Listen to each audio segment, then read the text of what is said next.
ഓം നമഃശിവായ. ജ്യോതിഷ രത്നം ചാനലിലേക്ക് ഏവർക്കും സ്വാഗതം. ഈ വീഡിയോയിൽ ജാതകത്തിലെ ഗ്രഹനിലയിൽ രണ്ടാം ഭാവവുമായി സൂര്യൻ തുടങ്ങിയ നവഗ്രഹങ്ങൾക്ക് ബന്ധമുണ്ടാകുമ്പോൾ ജാതകർക്ക് ഉണ്ടാകുന്ന അനുഭവങ്ങൾ പറയുന്നു. രണ്ടാം ഭാവം കൊണ്ട് പ്രധാനമായും ചിന്തിക്കുന്നത് ധനം, ധാന്യം, ഭൂസ്വത്തുക്കൾ, സമ്പത്തുകൾ, നിധി, വിലപിടിപ്പുള്ള വസ്തുക്കൾ, മുതൽ മുടക്ക്, മൂലധനം, സ്വർണം തുടങ്ങിയ വസ്തുക്കളുടെ കൊടുക്കൽ വാങ്ങലുകൾ, വിദ്യ, വാക്ക്, കുടുംബം, ഭക്ഷണം തുടങ്ങിയ കാര്യങ്ങളെ സംബന്ധിച്ച് ചിന്തിക്കുന്ന ഭാവമാണ് രണ്ടാം ഭാവം. ഈ ഭാവവുമായി ശുഭഗ്രഹങ്ങളുടെ യോഗവും സംബന്ധവും ഒക്കെ ഉണ്ടാകുമ്പോൾ ഈ വക കാര്യങ്ങളുമായി ബന്ധപ്പെട്ട് ജാതകന് ശുഭ അനുഭവങ്ങളും അശുഭഗ്രഹങ്ങൾ അഥവാ പാപഗ്രഹങ്ങളുമായി യോഗവും മറ്റ് സംബന്ധങ്ങളും ഉണ്ടാകുമ്പോൾ ജാതകന് അശുഭകരങ്ങളായ അനുഭവങ്ങളും ഉണ്ടാകുന്നു. ഇതിനെ സംബന്ധിച്ചുള്ള കൂടുതൽ വിശദാംശങ്ങളും സൂര്യൻ തുടങ്ങിയ നവഗ്രഹങ്ങളുമായി രണ്ടാം ഭാവത്തിന് ബന്ധമുണ്ടാകുമ്പോൾ ജാതകന് ഉണ്ടാകുന്ന അനുഭവങ്ങളും ഈ വീഡിയോയിൽ പങ്കുവയ്ക്കുന്നു.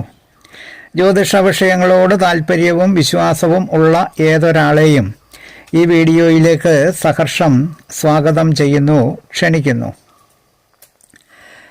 രണ്ടാം ഭാവാധിപനായ ഗ്രഹത്തിന് സൂര്യനുമായി സംബന്ധമുണ്ടായാൽ ലോകത്തിന് ഉപകാരപ്രദമായ വിദ്യ കൈവശമുള്ളവനും അതിൽ നിന്ന് ഉളവാകുന്ന ധനവും ജാതകന് ഉണ്ടായിരിക്കുന്നതാണ്. രണ്ടാം ഭാവാധിപന് ചന്ദ്രനുമായി സംബന്ധമുണ്ടാകുമ്പോൾ ജാതകൻ കലാപരമായ നല്ല കഴിവുകൾ ഉള്ളവൻ ആയിരിക്കും. രണ്ടാം ഭാവാധിപന് ചൊവ്വയുമായി സംബന്ധമുണ്ടാകുമ്പോൾ ജാതകൻ നീതിശാസ്ത്രപരമായ വിദ്യകളിൽ അഥവാ തൊഴിലുകളിൽ നല്ല പാണ്ഡിത്യം ഉള്ളവനായിരിക്കും. രണ്ടാം ഭാവാധിപന് ബുധനുമായിട്ടാണ് സംബന്ധമുണ്ടായതെങ്കിൽ ജാതകന് സാഹിത്യം, കണക്ക് മുതലായവയുമായി ബന്ധപ്പെട്ട വിഷയങ്ങളിൽ നല്ല പ്രാഗൽഭ്യമുണ്ടായിരിക്കുന്നതാണ്. രണ്ടാം ഭാവാധിപനുമായി വ്യാഴത്തിന് അഥവാ ഗുരുവിന് ബന്ധമുണ്ടാകുമ്പോൾ പുരാണങ്ങൾ, ഇതിഹാസങ്ങൾ തുടങ്ങിയവയുമായി ബന്ധപ്പെട്ട വിഷയങ്ങളിൽ അറിവുള്ളവരും എല്ലാ വിദ്യകളും അറിയുന്നവരും അതുവഴി വളരെ വലിയ കീർത്തിയും യശസ്സും ഉള്ളവരും ആയിരിക്കും. രണ്ടാം ഭാവാധിപന് ശുക്രനുമായിട്ടാണ് ബന്ധമുണ്ടായതെങ്കിൽ ശൃംഗാര വിഷയങ്ങളിലും ലളിത കലകളിലും നല്ല സാമർഥ്യമുണ്ടാകുകയും സാഹിത്യത്തിൽ നല്ല അഭിരുചിയുള്ളവരും ആയിരിക്കും. രണ്ടാം ഭാവാധിപന് ശനിയുമായി സംബന്ധമുണ്ടായാൽ വളരെ നിസ്സാരമായ ചില വിദ്യകൾ മാത്രമേ ജാതകന്റെ കൈവശം ഉണ്ടായിരിക്കുകയുള്ളൂ.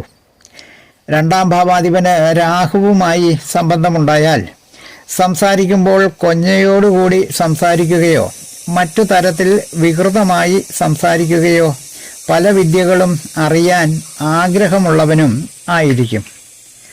അടുത്തത് രണ്ടാം ഭാവാധിപന് കേതുവുമായി സംബന്ധമുണ്ടാകുമ്പോൾ കള്ളം പറയുന്നവനായിരിക്കുകയോ വിറയലോടുകൂടി സംസാരിക്കുന്നവനോ ഭൂത പ്രേത പിശാചുക്കളുടെ കഥകൾ പഠിക്കുവാൻ താല്പര്യമുള്ളവനോ അഥവാ ഇഷ്ടമുള്ളവനോ ഒക്കെ ആയിരിക്കും. അടുത്തത് രണ്ടാം ഭാവാധിപൻ നല്ല ബലത്തോടുകൂടി ലഗ്നഭാവത്തിൽ നിൽക്കുന്നു എങ്കിൽ ജാതകൻ വലിയ ധനവാനായിരിക്കും. എന്നാൽ രണ്ടാം ഭാവാധിപൻ ബലഹീനനും പാപയോഗമോ ദൃഷ്ടിയോ ഒക്കെ ഉണ്ടാകുകയും ചെയ്താൽ ഒരു മോഷ്ടാവും ആയിരിക്കുന്നതാണ്. അടുത്തത് രണ്ടാം ഭാവാധിപൻ ലഗ്നത്തിലും ലഗ്നാധിപൻ രണ്ടാം ഭാവത്തിലുമായി നിന്നാൽ ജാതകൻ കഠിനാധ്വാനം ചെയ്ത് ധനമുണ്ടാക്കുന്നവനായിരിക്കും. രണ്ടാം ഭാവത്തിനും ഭാവാധിപനും ബുധൻ, ഗുരു, ശുക്രൻ എന്നീ ശുഭഗ്രഹങ്ങളുമായി യോഗമോ ദൃഷ്ടിയോ ഉണ്ടായാൽ ജാതകന് നല്ല ധനപുഷ്ടിക്ക് അത് കാരണമായിരിക്കും. എന്നാൽ പാപദൃഷ്ടിയും പാപയോഗവും ആണ് ഉണ്ടാകുന്നതെങ്കിൽ ധനനാശത്തെയും ഉണ്ടാക്കുന്നതാണ്. അടുത്തത് രണ്ടാം ഭാവാധിപൻ ഏത് ഭാവത്തിൽ നിൽക്കുന്നുവോ ആ ഭാവവുമായി ബന്ധപ്പെട്ട വിഷയങ്ങളിൽ നിന്നും അല്ലെങ്കിൽ തൊഴിലുകളിൽ നിന്നും വ്യക്തികളിൽ നിന്നും ധനം ഉണ്ടാക്കുന്നതാണ്. രണ്ടാം ഭാവാധിപൻ 6-ാം ഭാവത്തിലോ 12-ാം ഭാവത്തിലോ നിൽക്കുന്നത് ധനനാശത്തിന് കാരണമാകും. 12-ാം ഭാവാധിപൻ 2-ാം ഭാവത്തിൽ നിൽക്കുന്നതും ധനനാശത്തിന് കാരണമാകും.